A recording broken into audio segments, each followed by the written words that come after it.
SIR సమయంలో జరిగిన ఓట్ల తొలగింపుపై కొత్తగా పిటిషన్ దాఖలు చేసుకోవచ్చని తృణమూల్ కాంగ్రెస్ పార్టీకి సుప్రీంకోర్టు సూచించింది.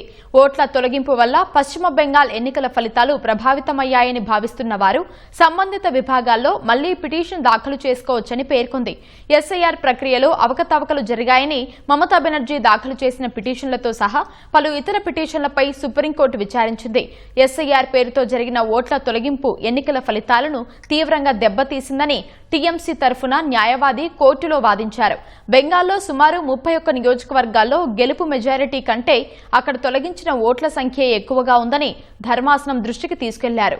అయితే ఎస్ఐఆర్ ప్రక్రియలో ఏవైనా లోపాలు ఉంటే వాటికి సమాధానం చెప్పేందుకు సిద్ధంగా ఉన్నామని ఈసీ తరఫున న్యాయవాది కోర్టుకు వివరించారు. ఎన్నికల ఫలితాలకు సంబంధించిన ఫిర్యాదులను కేవలం ఎలక్షన్ పిటిషన్ ద్వారానే సవాల్ చేయాలని స్పష్టం చేశారు.